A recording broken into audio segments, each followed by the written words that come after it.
लोगों को मैंने देखा है कि लोगों के अंदर में बहुत लालच भरा हुआ है। स्पेशली रिटेल इन्वेस्टर्स जो होते हैं उनके मन में बहुत भरा हुआ रहता है कि मेरे को बहुत जल्दी अमीर बनना है, मेरे को बहुत बड़ा पैसा बनाना है। इसके दो फंडामेंटल प्रॉब्लम्स हैं। पहला प्रॉब्लम ये है कि इन्वेस्टमेंट का बेसिस क्या है कि जो पैसे आपने कमाए उसको आपको बचाना है, उसको आपको सेव करना है। दूसरा है कि जो इन्फ्लेशन है, जो इन्फ्लेशन मान लीजिए गवर्नमेंट तो 7% बोलती है, पर आप मोटा मोटा 15%, 12 से 15% का जो एक्चुअल इन्फ्लेशन इकोनॉमी में होता है उसको अपने को बीट करना है। तो यदि आपके जो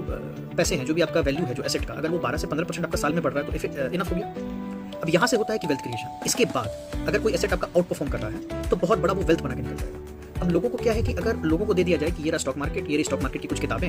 इसको आप पढ़िए, सीखिए और इन्वेस्ट करिए, वहाँ तो वो रिटर्न खुद नहीं बना पाएंगे क्योंकि उनको खुद ही उतनी नॉलेज नहीं है। दूसरा, वो चाहते हैं कि जिसको वो पैसा दे रहे हैं कोई और, हालांकि फंड मैनेजर्स का काम ही यही है, किसी म्यूचुअल फंड के या किसी ब्रोकर का काम ही यही है कि उसको ज़्यादा से ज़्यादा अपने क्लाइंट्स को रिटर्न बना के दे पाना। पर चूंकि वो भी आखिर है तो इंसान, अब हर कोई तो परफेक्ट होता नहीं, तो वो उनसे एक्सपेक्ट करते हैं कि वो उनको 25 मतलब रिटर्न्स अनएक्सपेक्टेड होती है उनकी कि ये 30%, 40%, 50% का रिटर्न मेरे को कहीं ना कहीं से कैसे भी बन जाए तो मैं सेट हो जाऊँगा। जो आदमी खुद का एक व्यापार खड़ा करेगा, खुद का एक व्यापार बनाए, चलिए ठीक है, म्यूचुअल फंड मैनेजर्स को, ब्रोकर्स को भी वर्क छोड़ देते हैं, पर यदि उस इंसान को बोला जाए कि आप खुद का एक व्यापार कर, और जो ऑलरेडी व्यापार कर भी रहा है वो खुद के व्यापार में या खुद के बिजनेस में तो 12 से 15% रिटर्न बना नहीं पा रहा है साल के अंत में, अब वो चाह रहा है कि मैं किसी और को पैसे दूं और वो इतना रिटर्न बना दे, तो लोगों की जो एक्सपेक्टेंसी हो गई है इंडिया में, मैं देख रहा हूँ वो बहुत अनरीजनेबल हो गई है। लोग इन्वेस्टमेंट का मतलब ही नहीं समझ पा रहे कि इन्वेस्टमेंट आखिर करना कैसे है, क्यों करना, स्टॉक मार्केट में रिलेटेड। और बाद बाकी जो अपना इन्वेस्टमेंट करते हैं रियल एस्टेट वगैरह में, ये वो तो उनका वो चलता ही है, मगर स्टॉक मार्केट से लोगों की मैं देखता हूँ कि बहुत ज़्यादा अनएक्सपेक्टेड एकदम रिटर्न्स बनी हुई है कि मेरे को इतना पैसा बन जाए, उतना पैसा बन जाए और मैं रातों रात करोड़पति बन जाऊँ। तो इस चीज़ को बहुत ज़्यादा सुधार करने की जरूरत है, ये बहुत प्रॉब्लम करेगी आगे चलकर।